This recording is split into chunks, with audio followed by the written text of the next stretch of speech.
नमस्कार, AB star news देख रहे हैं आप और मैं हूं आपके साथ सोहन सिंह। यूपी में सियासी सरगर्मी तेज हो गई है। आगामी विधानसभा चुनाव को लेकर सियासी पार्टियों ने मंथन करना शुरू कर दिया है। सियासी शतरंज की बिसात पर मोहरे सजने शुरू हो चुके हैं। तमाम पार्टियां रणनीति बना रही हैं। समाजवादी पार्टी छोटे दलों को साथ लेकर चलती हुई नजर आ रही है। वहीं बीएसपी ने ऐलान किया है कि इस बार के चुनाव में पार्टी अकेले दम पर चुनाव लड़ेगी। आखिर बीएसपी के अकेले दम पर चुनाव लड़ने के मायने क्या हैं, ये समझने की कोशिश करेंगे और ये भी जानने की कोशिश करेंगे कि अगर बीएसपी अकेले दम पर चुनाव लड़ रही है तो उसके सामने बड़ी चुनौती क्या होने वाली है। इसके अलावा बीएसपी के अकेले दम पर चुनाव लड़ने के बाद फायदा किसको पहुंच रहा है, तमाम सवालों का जवाब तलाशने की कोशिश करेंगे। हमारे साथ जुड़ रहे हैं राजनीतिक विश्लेषक अंकित अरोड़ा जी। बहुत बहुत स्वागत है सर आपका एबी स्टार न्यूज पर। नमस्कार जी अंकित जी, पहला सवाल मेरा आपसे ये रहेगा कि बीएसपी ने अकेले दम पर चुनाव लड़ने का ऐलान तो कर दिया है, लेकिन ये सियासी जरूरत बीएसपी की है या फिर मजबूरी है? सियासी जरूरत मैं इसलिए कह रहा हूं कि इसके पीछे क्या कोई रणनीति है, कोई राजनीतिक फायदा मिलता हुआ नजर आ रहा है, और मजबूरी इसलिए कह रहा हूं कि जिस तरह से पार्टी का वोट बैंक गिरा है उसमें गिरावट देखने को मिली है, जनाधार कम हुआ है, कोई और साथ नहीं आना चाहता। देखिए सोहन जी, कहते हैं ना, हर सिक्के के दो पहलू होते हैं जी। एक पहलू तो वो है कि उन्होंने ठान लिया है कि हम अकेले चलेंगे और समय आने पे जो है गठजोड़ करेंगे। देखिए सियासती वादों का तो कुछ कहना नहीं, आप ना कर रहे हैं, कल हाँ करेंगे।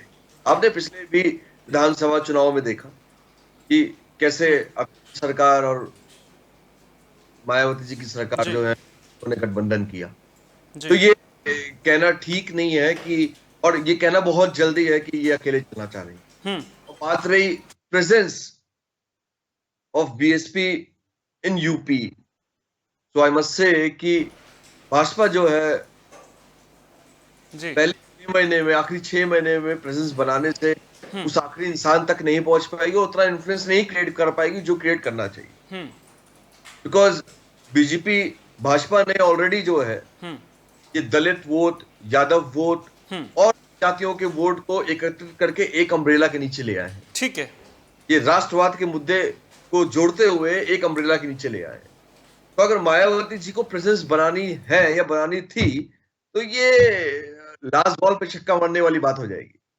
अब चुनाव को 4 से 5 महीने ही बचे हुए हैं, तो इस प्रेजेंस का कोई मेरे हिसाब से मतलब नहीं निकलता। हाँ, हो सकता है कि कहीं जो है क्षेत्र में कहीं वोट कटे, 4, 5, 6, 7 वोट कटे, बट उस वोट कटने का फायदा तो पता नहीं, बट नुकसान बीजेपी को जरूर हो सकता है।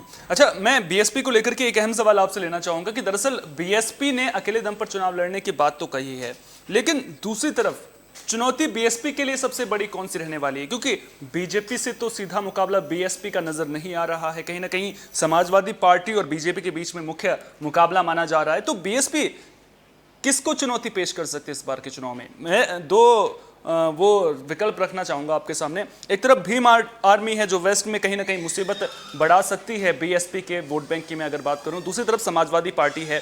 भीम आर्मी की बात मैं इसलिए कर रहा हूं क्योंकि चंद्रशेखर के प्रति आकर्षण जो है वो युवाओं में बढ़ रहा है। जिस तरह से जाटव वोट बैंक पर बीएसपी की पकड़ मानी जाती है, मायावती की पकड़ मानी जाती है, तो कहीं ना कहीं वहां से अब पढ़े लिखे नौजवान लोग जो सामने आ रहे हैं तो उनका चंद्रशेखर के प्रति आकर्षण बढ़ रहा है। दूसरी तरफ अगर मैं अखिलेश यादव की बात करूं तो अखिलेश यादव भी कहीं ना कहीं दलित जो युवा हैं उनके बीच में उनकी खासी पसंद माने जाते हैं। तो क्या बड़ी चुनौती कौन है, भीम आर्मी या फिर ये बात सत्य है और इस बात से मैं सहमति रखता हूं कि जो रिप्लेसमेंट है बीएसपी का वो भीम आर्मी लेते हुए दिखाई दे रही है।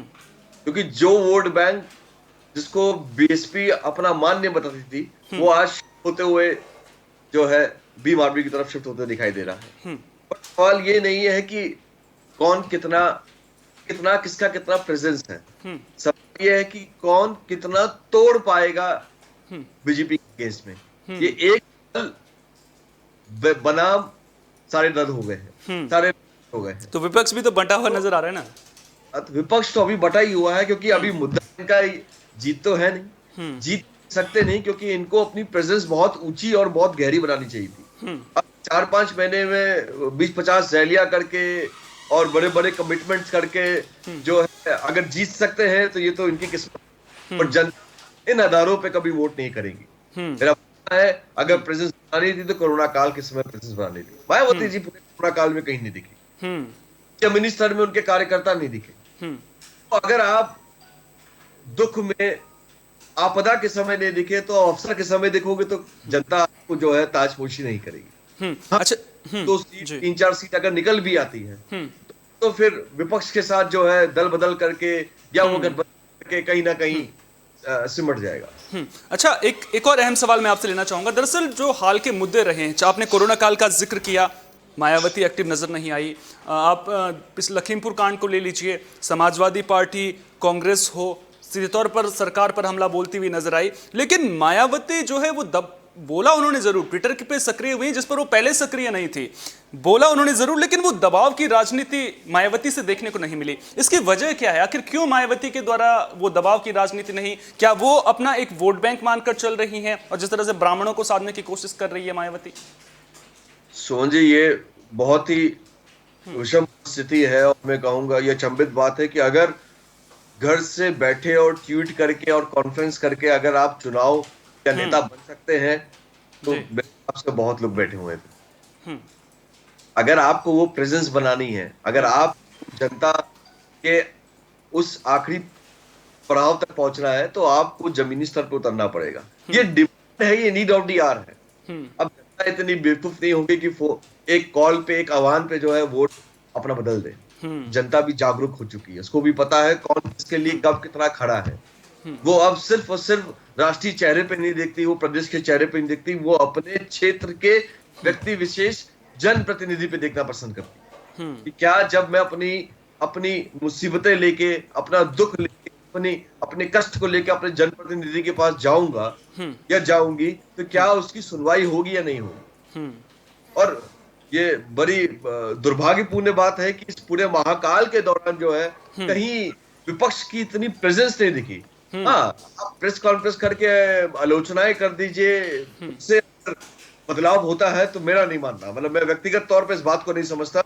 एक सूझबूझ, एक समझदार नागरिक होने के नाते मैं नहीं समझता कि सिर्फ कमेंट कर देने से कोई रिसोर्सेस और वोट बैंक कहीं शिफ्ट हो जाएगा।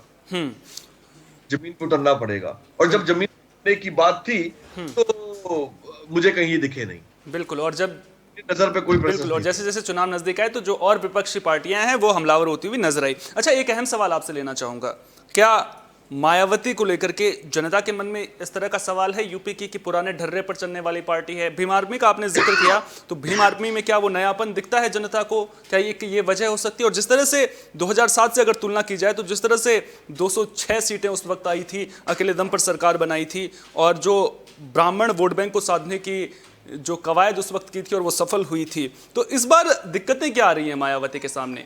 सबसे बड़ी चुनौती क्या है? सबसे बड़ी चुनौती तो उनका स्वास्थ्य है, जो सुनने में कि अब एक समय होता है हर इंसान का जब उसे विश्राम करने की आवश्यकता पड़ती है, जीवन में वो दिन आता है, उस समय आता है। तो मेरे हिसाब से अब वो उनका स्वास्थ्य उनको उतना अलाउ नहीं कर रहा है कि वो जमीनी स्तर पे उतर कर जो है तक पहुंच सके, और का कोई विकल्प भी नहीं दिख रहा है। तो विकल्प तैयार नहीं किया, वो कहीं ना कहीं कमजोरी रही, या फिर कह सकते हैं कि सबसे बड़ी कमजोरी है कि देखिए, जब आज बीजेपी में देख लिए, प्रधानमंत्री चेहरे के लिए, मुख्यमंत्री चेहरे के लिए हम बीजेपी के पास एक विकल्प है। बिल्कुल, क्योंकि वो परिवारवाद से ऊपर उठ के, विस्तारवाद से ऊपर उठ के राजनीति करते हैं। मतलब मैं कहता हूँ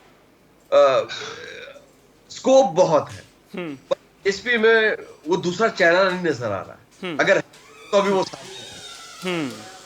आप सपा सरकार में भी कह सकते हैं, आप कांग्रेस में भी कह सकते हैं कि हाँ चेहरे हैं, जो स्कोप है, हाँ चाहे वो नाम आए या ना आए वो बात अलग है, बट स्कोप दिखता है, एक नेम्स हैं कैंडिडेट के, बट यहाँ कोई चेहरा नहीं दिखता।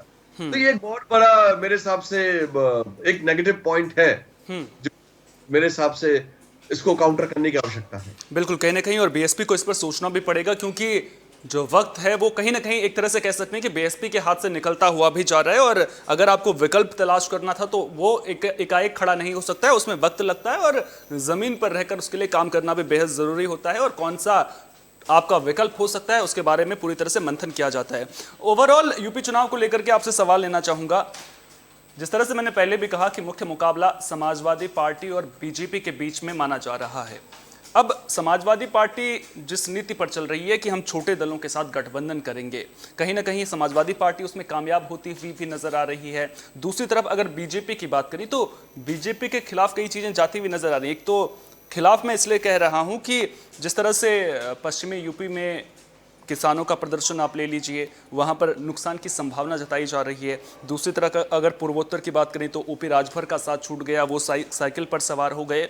तो फिर क्या जो ये घटनाक्रम चल रहा है उसको आप किस तरह से देख रहे हैं, और इसका कितना इंपैक्ट आपको नजर आ रहा है अगर चुनाव की मैं बात करूं तो?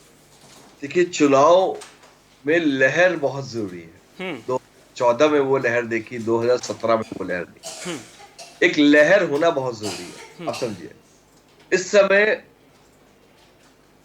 जो लहर है वो कंप्लीटली बीजेपी की तरफ तो नहीं है, बट बीजेपी के खिलाफ भी नहीं। लोगों में नाराजगी है, लोगों में कि कुछ सवाल ऐसे हैं जो अनआंसर्ड है, मैं कहूंगा, इनका जवाब उन तक नहीं पहुंच रहा। तो मेरे हिसाब से बीजेपी को, उनके कार्यकर्ताओं को एक ऐसी स्ट्रेटेजी बनानी चाहिए जो बूथ लेवल तक जाकर सवालों का जवाब संतुष्टिपूर्वक उस आखिरी इंसान तक पहुंचाए। देखिए, वो कलेक्ट करने की भावना समझनी पड़ेगी। तो नुकसान तो होगा ही। जिन लोगों ने अपने परिजनों को खोया है कोरोना काल में, उनके मन में वो आक्रोश तो है कि कहीं ना कहीं व्यवस्थाओं के चलते या प्रॉपर कम्युनिकेशन के चलते तो है उन्होंने अपने परिजनों को खोया है। उन्होंने खोया है, उस नुकसान का तो कोई भरपाई नहीं। बिल्कुल। तो इस बात को जमीनी स्तर में समझना, हम कहने को बहुत कुछ कह लें, हम समझने को बहुत कुछ समझ लें, but no doubt in that कि उत्तर प्रदेश सरकार माननीय योगी जी के नेतृत्व में बहुत अच्छे कार्य किए हैं, बहुत अच्छे माइलस्टोन्स किए हैं, बट कहीं ना कुछ खामी रह ही जाती है। तो खामी कितना इम्पैक्ट कर सकती है उसको समझने की और भापने की बहुत। उन्हीं खामियों को लेकर के मैं आपसे सवाल पूछना चाहूंगा। आपने कहा कि कुछ खामियां रह जाती हैं। ब्राह्मण समाज में नाराजगी एक तरह से कही जा रही है कि बीजेपी को लेकर के है। दूसरी तरफ महंगाई हो गई, जो बेरोजगारी हो गई, या फिर कोरोना काल की आपने बात करी। हालांकि उसके बाद जो है यूपी सरकार की तारीफ भी डब्ल्यूएचओ ने की है। अगर योगी सरकार नहीं तो फिर क्या जनता अखिलेश यादव पर भरोसा करती हुई नजर आ रही, क्योंकि जो मुख्य मुकाबला है वो कहीं ना कहीं समाजवादी पार्टी चुनौती पेश करती हुई नजर आ रही है? देखिए, ये कहना तो बहुत जल्दी होगा, ऐसा कहना ठीक भी नहीं है ना। इसके आकलन तो नहीं कर सकते, जनता सब जानती है, कहते हैं ना, पब्लिक जानती है जी। करना चाहिए। अभी तो लहर बदलेगी, अभी रुख बदलेगा। अभी कठिन है किसी और विपक्ष का रहा हो जाना पक्षधर। ये मेरा अपना आकलन है जी। अभी कहते हैं ना, उससे कहते दिल्ली दूर है। बिल्कुल। चुनाव योगी जी के अगेंस्ट में खड़ा होना इस समय जो है बड़ा विकल्प की होनी पड़े। देखिए, अब सरकार ने भी वो फ्री की राजनीति शुरू कर दी, फ्री बिजली, फ्री शिक्षा, और प्रेजेंस बनानी पड़ेगी। लोग के आप चुनाव नहीं जीत सकते, अब वो समय चला गया। वो दे के जो है आप जनता को मूर्ख बना सकते थे, वो जमाना चला गया। जनता जागरूक, को पता है क्या उसके लिए सही है, क्या उसके लिए गलत। जी, बहुत बहुत शुक्रिया अंकित अरोड़ा जी, आप हमारे साथ जुड़े और आपने इतनी अहम जानकारी हमारे साथ में साझा की। ये थे राजनीतिक विश्लेषक अंकित अरोड़ा जी, जो पूरी खबर पर हमें जानकारी दे रहे थे। यूपी चुनाव को लेकर हमने इनसे बारीकी से हर बात समझने की कोशिश की। और अब बात अगर बीएसपी की करें तो जिस तरह से अंकित जी ने बताया कि बीएसपी ने अपना विकल्प तैयार नहीं किया, सवाल उठता है कि क्या बीएसपी अकेले दम पर जिस तरह से चुनाव लड़ रही है कोई छाप छोड़ पाएगी? हालांकि इसकी उम्मीद कम ही लगाई जा रही है। और सबसे बड़ा सवाल ये कि क्या बीएसपी कहीं मुकाबले में भी नजर आ रही है, और अभी तो फिलहाल अकेले बीएसपी चलती हुई नजर आ रही है, और क्या ये समय की मांग है और जैसे जैसे समय बीतेगा चुनाव परिणाम आएंगे उसके बाद गठबंधन की राजनीति देखने को मिलेगी? तो सवाल कई सारे हैं, और जो सवाल हैं इन सवालों के जवाब यूपी में चुनाव परिणाम सामने आने के बाद ही मिल सकेंगे। देखना दिलचस्प होगा कि आखिर इस बार के चुनाव में यूपी का किंग कौन बनता है। फिलहाल के लिए इस खास खबर में इतना ही। देश दुनिया की तमाम अहम खबरों के लिए आप जुड़े रहिए एबी स्टार न्यूज के साथ, क्योंकि यहां पर खबरों का सिलसिला कभी नहीं थमता।